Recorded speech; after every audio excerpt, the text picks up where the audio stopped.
एकोहम द्वितीयो नास्ति न भूतो न भविष्यति। महामंत्री, और क्या समाचार हैं? महाराज, अभी लंका पे चारों तरफ अस्त्र शस्त्र का भंडार निरीक्षण है महाराज। बहुत अच्छे। और आपने जो नए शस्त्र मंगाए हैं वो भी क्रमशः आ ही गए हैं। बहुत अच्छे, बहुत खूब। दुहाई है भाई, दुहाई है, तेरी बहन की दुहाई है। कौन? स्वरूप नखे, बता क्या फरियाद लाई है? भाई, तू तो मदिरा पी के पड़ा रहता है और तेरे राज्य में अनर्थ होता रहता है। अनर्थ? मेरे राज्य में अनर्थ? कहीं तू पागल तो नहीं हो गई है? तो क्या तुझे पता नहीं कि शत्रु सर पर आन बैठा है? शत्रु? शत्रु? किसका शत्रु? कौन सा शत्रु? कैसा शत्रु? लगाकर बैर जीने का बहाना नहीं मिलेगा, और मेरे शत्रु को दुनिया में कहीं ठिकाना नहीं मिलेगा। भाई, ये तो मैं जब समझूंगी जब तुम उन शत्रुओं से मेरे इस हाल का बदला लोगे। स्वरूप नखे, क्या तुम मेरे वैभव और मेरी शक्ति को नहीं जानती हो?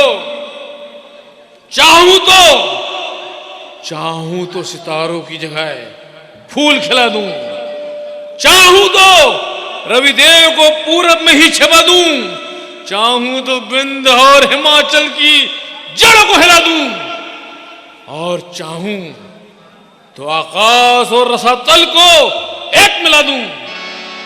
क्या तुम मेरे वैभव और शक्ति को नहीं जानती हो?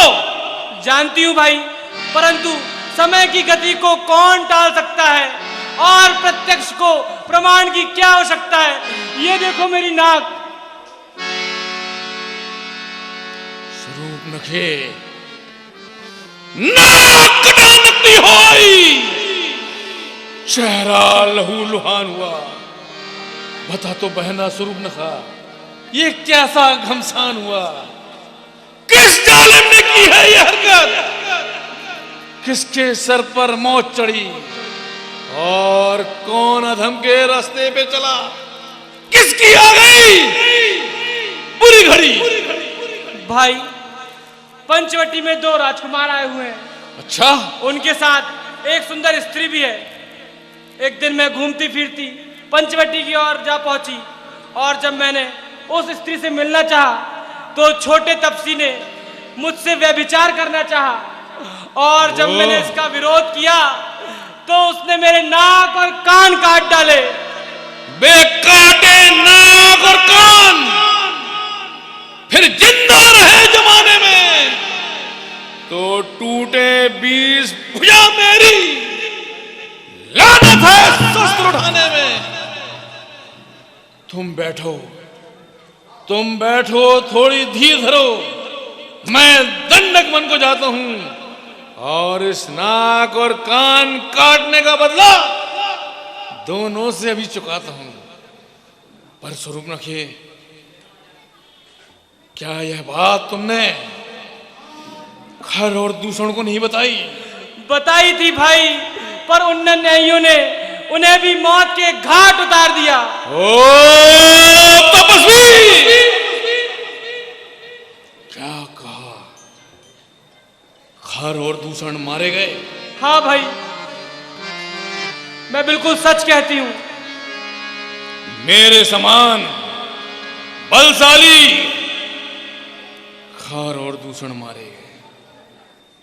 महामंत्री, जाओ, जाकर हमारी बहन की सेवा शुश्रूषा और उचित चिकित्सीय प्रबंध करो।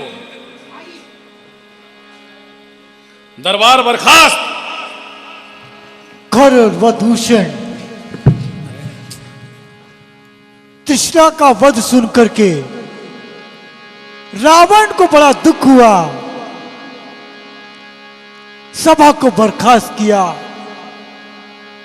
रावण ने विचार करता है कि खर दूषण तीसरा मेरे समान बलवान थे, इन्हें कोई साधारण मार नहीं सकता। खर दूषण का वध सुन करके रावण के सारे अंग जल गए।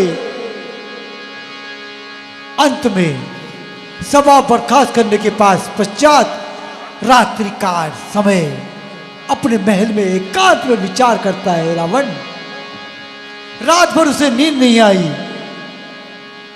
अत्यंत चिंतावश होकर के अपने महल में विचार मग्न अवस्था में रावण रात्रि का समय। खर और दूषण को मार देना सामान्य बात नहीं है। यदि ऐसा है तो अवश्य ही ब्रह्म का अवतार हुआ है। हाँ, अब मैं अपने द्वितीय श्राप का अंत करना चाहूंगा। मन ही मन विचार करता है रावण। देवता, मनुष्य, असुर, नाग और पक्षियों में कोई भी ऐसा नहीं है जो मेरे सेवकों को पा सके। यदि राम ब्रह्म के अवतार हैं तो अवश्य ही मेरे द्वितीय श्राप का अंत आज होगा ही। लेकिन कैसे? हाँ, मुझे इतना संयम नहीं रहता है कि मैं ज्यादा तप और जप करूं जिससे मेरे शरीर से मुझे मुक्ति मिले। लेकिन मुझे उनसे बैर बढ़ाना होगा। बैर बढ़ाऊं तो कैसे?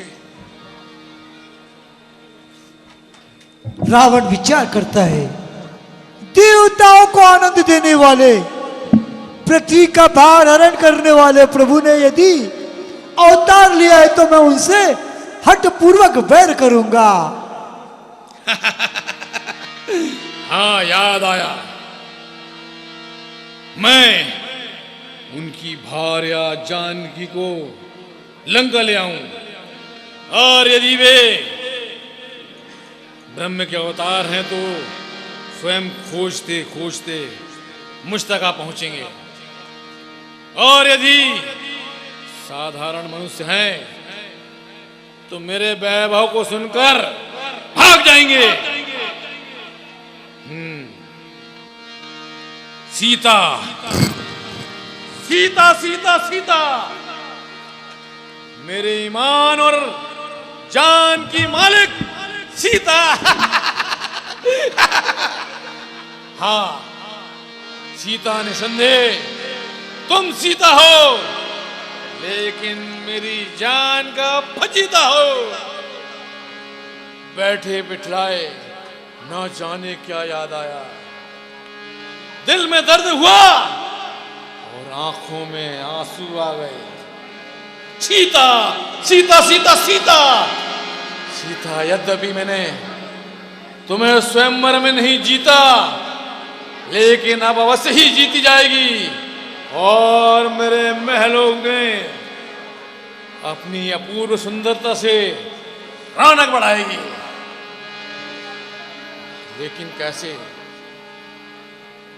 ऐ मेरी प्रारब्ध, तैयार हो, मेरी किस्मत बेदार हो। आज तेरी परीक्षा ली जाएगी और निसंदेह मुझे निराशा का मुख ना दिखलाएगी। हाँ, छल से, बल से, कपट से, धोखे से, अय्यारी से, दगे से, फरेब से, मक्कारी से, सितमरानी से, जैसे भी हो उस गुलेतर को उड़ाता हूं और सीधे लंका में लेकर आता हूं। लेकिन कैसे? मेरी इस योजना में कौन साथ दे? हाँ, याद आया, याद आया। मारीच मारीच बड़ा तजुर्बेकार है, अय्यार है, मक्कार है, रूप परिवर्तन करने में होशियार है। क्यों ना मैं अपनी इस योजना में उसे शामिल करूं, और जैसे भी हो येन केन प्रकारेण सीता को अपने लंकापुरी में लेकर आता हूं। क्यों ना इसी समय मैं मारीच के पास पहुंचूं और उसे अपनी योजना में शामिल करूं।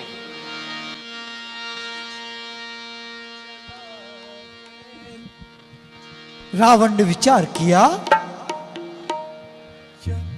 कि यदि प्रभु ने अवतार लिया है तो मैं उनके वर्ण से प्राण को त्याग करके भवसागर से तर जाऊं। योजना बनाता है रावण मारीच के पास जाने के लिए। चला अकेला जान चढ़ता है वहाँ, चला अकेले जान तई चहवा, बस मारीच सिंधु तट जाएवा, बस मारी जैसे हिंदू तट जहवा। राम जस जुगत बनाई, राम जैसी जुगत बनाई, सुनाऊ मासो कथा सुहाई, सुनऊ मासो कथा सुहाई। रावण अकेला ही आकाश मार्ग से मारीच के पास पहुंचता है। वही मारीच जिसे मर्यादा पुरुषोत्तम भगवान श्री राम ने बिना फर का बाण मारा था और 100 योजन समुद्र के तट पर गिरा था। रावण पहुंचा मारीच के समक्ष। कहो मारीच, क्या हाल है? प्रणाम लंकेश। अहो भाग्य, जो इतने दिनों बाद इस सेवक की याद आई है। हाँ मारीच, आज तुमसे मिलने के लिए दिल ने चाहा तो दरबार से उठकर सीधे तुम्हारे पास चला आया। आपकी कृपा है महाराज, कहिए, आनंद से तो हैं। हम भी है आनंद में, कहते सब व्यवहार में, मगर कौन रहता है आनंद में भला इस संसार में? क्या हुआ महाराज, कुछ चिंतित से दिखाई दे रहे हैं। हाँ भाई, इस समय मुझ पर एक आपत्ति आई है। आपत्ति? हाँ मारीच, स्वर्ग, पाताल और पृथ्वी के विजेता पर आपत्ति? ये क्या कहते हो लंकेश? सच कह रहा हूं भाई। कभी कभी मंगल के सूर्य पर भी अमंगल की घटाएं छा जाती है, और आपत्ति का नाम नहीं जानने वालों पर भी आपत्ति आ ही जाती है।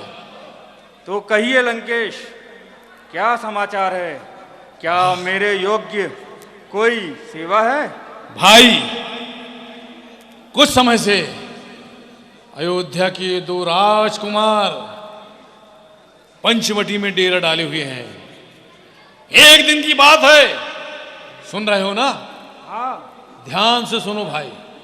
एक दिन की बात है, हमारी बहन स्वरूपनखा घूमते घूमते पंचवटी में पहुंची।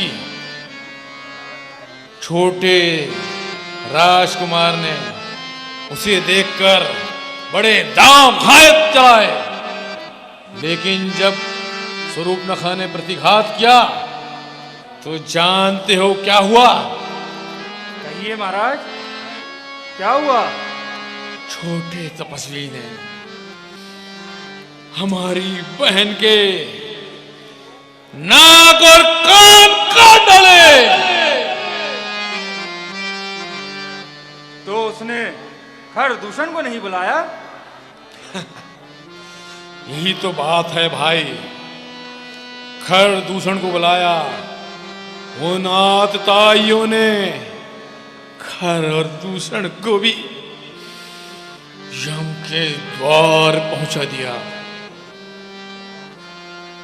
तो आप मुझसे क्या चाहते हैं महाराज? बस यही कि किसी तरह इस अपमान का बदला उतर जाए और उनकी भार्या जानकी हमारे हाथ आ जाए। परंतु महाराज, जानकी हाथ कैसे आएगी? हाँ, इसके लिए भी मेरे पास एक योजना है। तुम तैयार हो? मक्कार हो और रूप परिवर्तन करने में होशियार हो।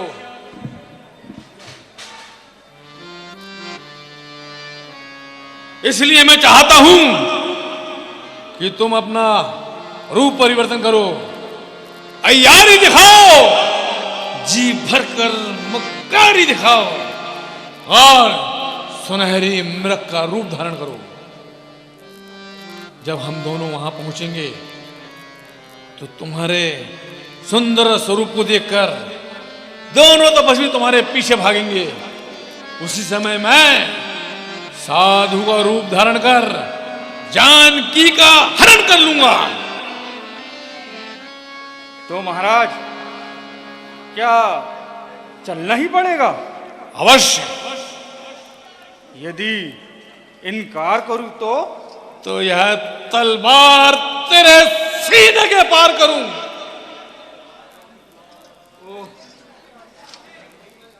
अब तो दोनों तरफ से मौत आई है। यदि मैंने इनकार किया तो इसकी तलवार से मेरी गर्दन कट जाएगी, और यदि इसके साथ चला तो राम का बाण मुझे मार डालेगा। क्या करूं? अब मृत्यु आ ही गई है, तो इस दुष्ट के हाथों से मरने से भगवान के हाथों मरकर अपना कल्याण करूं। कहो मारीच, क्या सोच विचार कर रहे हो?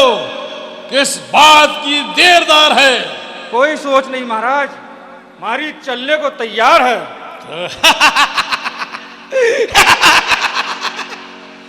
मारीच, तुम वीर हो, सच्चे महावीर हो और लंका के हितैषी हो।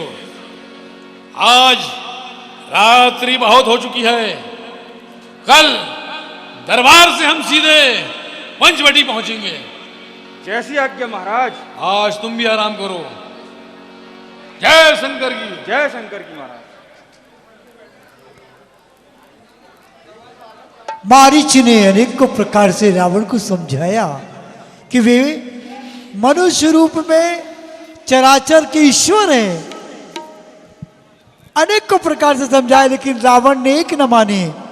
तदुपरांत मारीच ने यह तक कह दिया कि अब इसके साथ जाऊं, अभिमानी के साथ, और जाकर के मैं अपने प्रभु के दर्शन करूं और अपना कल्याण करूं।